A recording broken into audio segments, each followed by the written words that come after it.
ஹரிஷா, வணக்கம். இப்போ நான் வந்து கார அடை செய்ய போறேன். எப்படி செய்யுதுன்னு பார்க்கலாம் வாங்க. இப்போ வந்து தோசை தவா சுட வச்சுட்டேன். இது வந்து இந்த மாவு என்னன்னு பார்த்தீங்கன்னா, ஒரு ஸ்பூன் கடலைப்பருப்பு. இது நான் கொஞ்சமா அளவுக்கு எடுத்திருக்கேன். உங்களுக்கு எவ்வளோ அளவு தேவையோ அந்த அளவு எடுத்துக்கலாம். இது வந்து ஒரு ஸ்பூன் கடலைப்பருப்பு, ஒரு ஸ்பூன் உளுத்தம்பருப்பு, ஒரு ஸ்பூன் வந்து பச்சரிசி, ஒரு ஸ்பூன் அளவுக்கு சாப்பாட்டு அரிசி. சாப்பாட்டு அரிசின்னும் போது இல்லைனாலும் பரவாயில்ல, நீங்கள் இட்லி அரிசி அது போட்டுக்கலாம். அதோட கொஞ்சமா நம்ம சாப்பாடு இருக்கு இல்லைங்களா, அதை கொஞ்சம் போட்டு மிக்ஸ் பண்ணி இதில் அரைச்சி வச்சுருக்கேன். சாதம் கொஞ்சமாக ஒரே ஒரு ஸ்பூன் எடுத்து போட்டு கடைசி அரைக்கும் போது அரைச்சி வச்சுருக்கேன். நீங்கள் அது போடலனாலும் பரவாயில்ல, வெறும் பருப்பு மட்டும் எடுத்துக்கலாம். இதை வந்து போட்டு உப்பு போட்டு கொஞ்சம் கலக்கி வச்சுருக்கேன். இப்போ தோசை தவா சூடாயிடுச்சு. இதுலேயும் வதக்கிக்கலாம். கடாயில் வதக்கலாம், நான் தோசை தவாலே வதக்குறேன்.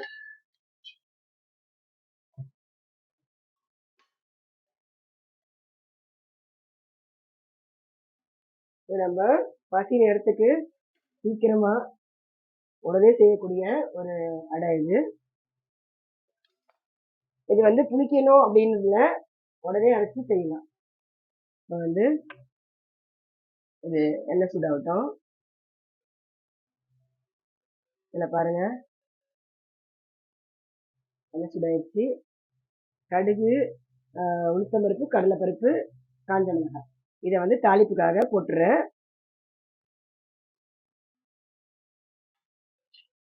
இது வந்து இதில் வந்து கடலைப்பருப்பு ஒரு ஸ்பூன் அளவு தான் சேர்த்துருக்கேன். நீங்கள் வந்து கொஞ்சம் கொஞ்சம் இன்னும் கொஞ்சம் அதிகமாக வேணும்னா நீங்கள் 2 ஸ்பூன் கூட கடலைப்பருப்பு போட்டுக்கலாம். மற்றதெல்லாம் கம்மியாக போட்டுக்கோங்க. கடலைப்பருப்பு மட்டும் ஒரு 2 ஸ்பூன் போட்டுக்குவேன்.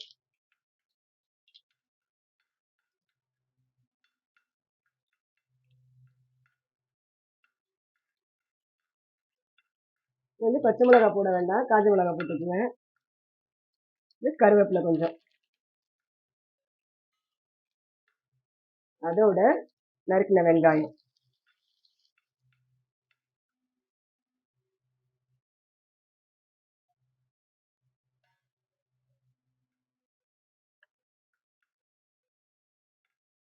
இதில் வந்து நீங்கள் முருங்கைக்கீரை உங்களுக்கு தேவைன்னா நீங்கள் வந்து முருங்கைக்கீரை போட்டு சுட்டிங்கன்னா நல்லா உடம்புக்கு ரொம்ப நல்லது, டேஸ்ட்டாகவும் இருக்கும்.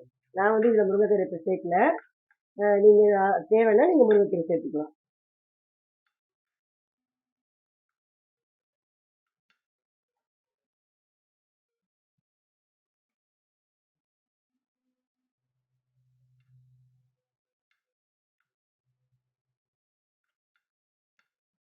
பாருங்க, இது நல்லா வதங்கட்டும்.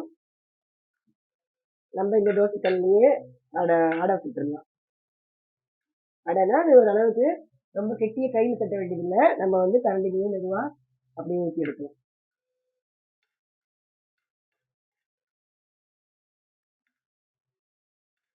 போதும், இந்த அளவுக்கு வெங்காயம் வதங்கினா போதும். எங்கிட்ட நம்ம அடை சுடும் போது அதில் வெந்துடும். அதான் பாருங்க, இதில் வந்து ஏற்கனவே கொஞ்சம் மாவுல உப்பு போட்டிருக்கேன், அதனால மீனை மட்டும் கொஞ்சம் தேவையான அளவு கொஞ்சம் உப்பு போட்டுக்கிறேன்.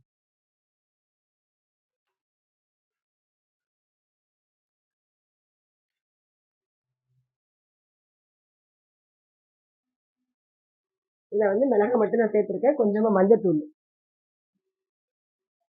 மஞ்சத்தூள் வந்து கொஞ்சமாக சேர்த்துக்கிறேன்.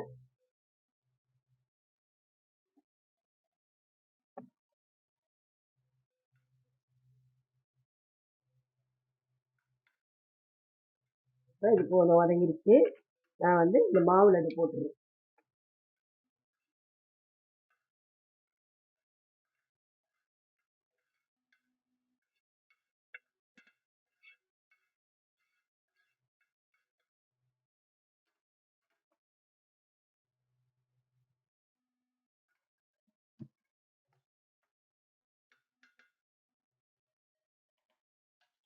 அப்புறம் வந்து இதை நல்லா கலக்கிடலாம்.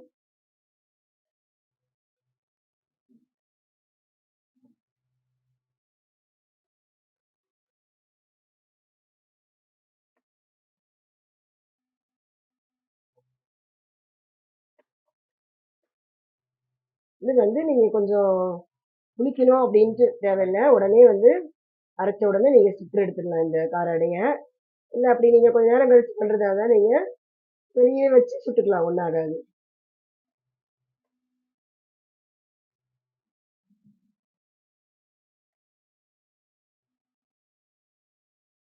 ரொம்ப புளிப்புத்தன்மை இருந்ததுன்னா இந்த அடை நல்லா இருக்காது. அதனால வந்து கொஞ்சம் மீடியமாக புளிப்பு இருந்தால் போதும்.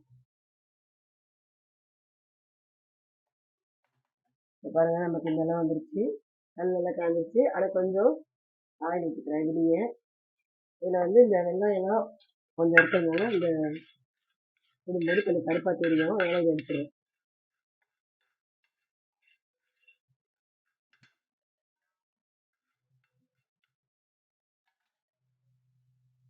இப்போ பாருங்க, உப்பு மட்டும் நல்லா செக் பண்ணிக்கோங்க. அப்புறம் ஊற்றுனதுக்கு அப்புறம் உப்பு இல்லைன்னா நல்லா இருக்காது அடை. இதை வந்து கொஞ்சம் இந்த அளவுக்கு பண்ணி சிம்மில் வச்சு கொஞ்சம் மெலிசாக தட்டிடணும்.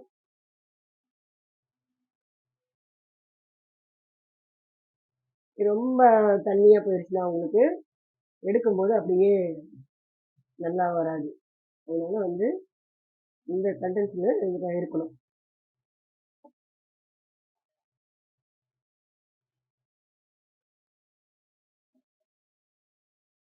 இந்த பதத்தில் இருந்தால் தான் உங்களுக்கு அடை நல்லா வரும்.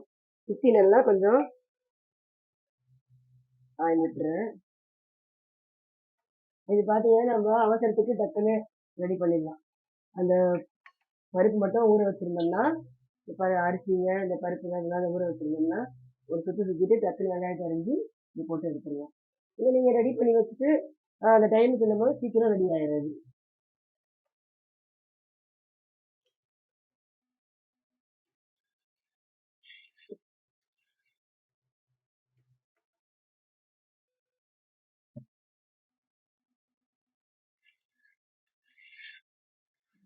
ரொம்ப கருக விடாமல் சுற்றி இப்படியே பண்ணிவிட்டு பரட்டிடுவோம்.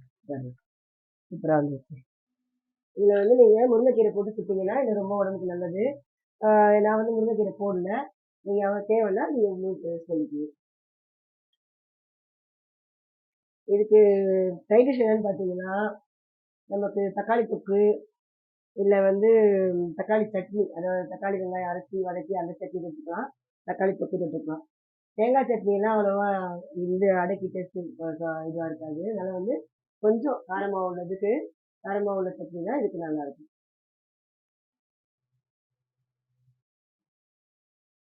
தேங்காய் சட்னி வந்து கொஞ்சம் இனிப்பாக எப்படி காரம் போட்டாலும் அந்த டேஸ்ட் வந்து தேங்காயோட இது டேஸ்ட் கொஞ்சம் மாறுதலாக இருக்கும். அது வந்து இந்த அடைக்கு வந்து கொஞ்சம் செட் ஆகாத மாதிரி தெரியும். இல்லை தேங்காய் சட்னி தான் வேணும்னு நினைக்கிறவங்க தொட்டுக்குங்க. ஆனால் வந்து இதுக்கு நல்லா டேஸ்ட்டாக தொட்டு சாப்பிடணும்னா தக்காளி தொக்கு, கார சட்னி அது நல்லா சூப்பராக இருக்கும்.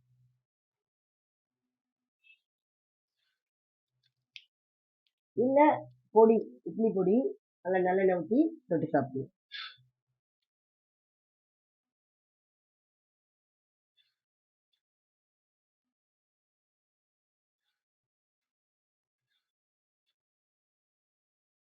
எண்ணெய் ரொம்ப விடலை நான். அந்த எண்ணெயே நல்லா பரட்டி பரட்டி இப்படி எடுத்தீங்கன்னா நல்லா வெந்துடும்.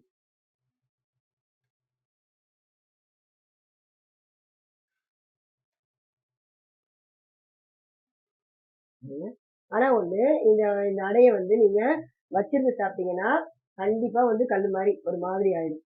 நீங்க சுட சுட இதை சாப்பிடணும். இப்ப நம்ம தவால சுட்டுட்டே இருக்கும்போது அடுத்தவங்க சாப்பிட்டே இருக்கணும். இல்ல வந்து நீங்க சுட்டு எல்லாருமே ஒண்ணா உட்காந்து சாப்பிட்டீங்கன்னா ஹாட் பாக்ஸ்ல வச்சுக்கோங்க. ஹாட் பாக்ஸ்ல வச்சுக்கிட்டு உட்காந்து சாப்பிட்டீங்கன்னா தள்ளுன்னு போயிடும். இதே நீங்க சுட்டுட்டு கொஞ்ச நேரம் கழிச்சு சாப்பிடலாம், ஆறி இது ஆகட்டும் அப்படின்னு நினைச்சீங்கன்னா இது வந்து சாப்பிட டேஸ்டா இருக்காது. அதனால எப்பவுமே இந்த அடை செஞ்சீங்கன்னா சுட சுட சாப்பிடணும். நல்லா வந்து சூப்பரா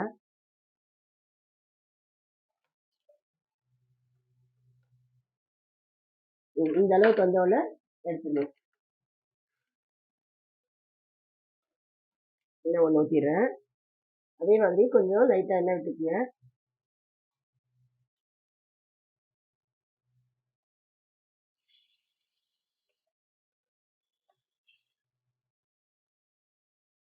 தடவும் போது இது இல்லாமல் அப்படியே நீங்கள்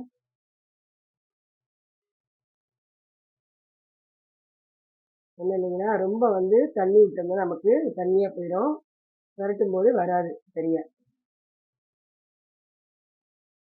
அதனால நீங்க இந்த அளவுக்கு இப்படி வச்சு, நல்ல தட்டையான கரண்டி இருந்தாலும் நீங்க அப்படியே தடவிடலாம்.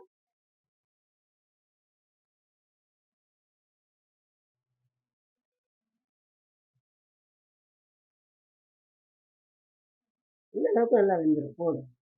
என்கிட்ட இந்த மாவுல நம்ம வந்து நல்லா ஊற வச்சு அரைச்ச மாவுனால அ சீக்கிரம் இதாயிரும்.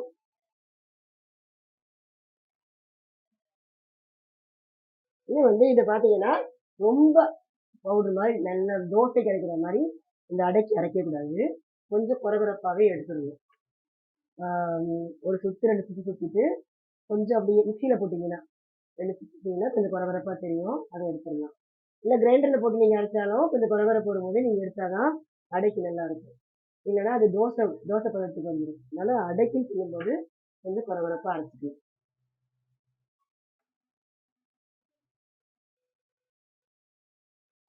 அதே ஒரே டேஸ்ட்டா செய்யாம, இந்த மாதிரி வித்தியாசமா நம்ம மாத்தி மாத்தி செஞ்சோம்னா, அது நம்மளுக்கு ரொம்ப நல்லாருக்கும். நம்ம சாப்பிடறதுக்கே நல்லாருக்கும். எல்லாருமே வீட்ல மாத்தி செஞ்சா தான் அடிக்கடி ஒரே மாரி சாப்பிட்டுட்டு இருந்தா, எப்பயும் தோசை, இட்லி அதே சாப்பிடுறதுக்கு பதிலா, ஒரு நாள் இந்த காரட அப்படி போட்டீங்கன்னா, நடுவுல அதுக்கு சட்னி வச்சீங்கன்னா, சூப்பரா சாப்பிடுவாங்க.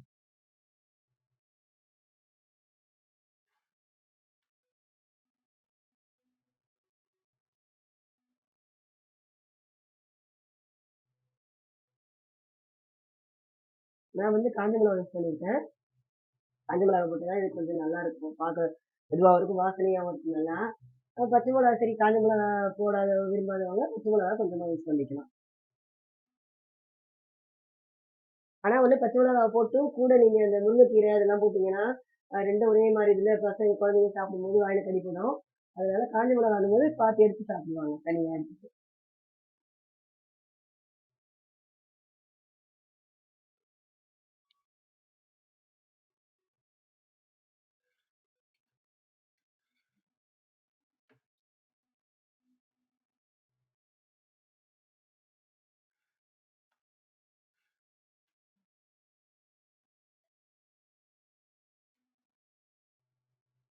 இதையே நீங்க அரைச்சு, சரி இன்னைக்கு நம்ம செய்ய முடியல, நாளைக்கு செய்யலான்னு சொல்லி நினைக்கும்போது, நீங்க தோசைக்கு மாவு அரைக்கும்போது, இந்த கார அடைக்கும் கொஞ்சம் சேர்த்து தனியா அரைச்சுட்டு, எடுத்து வச்சு நாளைக்கு வந்து நீங்க அந்த வெங்காயத்த ரெடி பண்ணி சுட்டுக்கலாம்.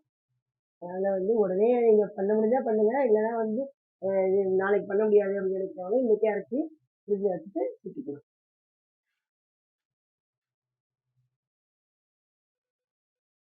நான் பண்ணிடுறேன். சுவையான கார அடை ரெடி ஆயிருச்சு. நீங்களும் இதே மாதிரி செஞ்சு சாப்பிட்டு எப்படி இருக்குன்னு சொல்லுங்க. நாளைக்கு வேற சமையலோட சந்திக்கிறேன். பாய்.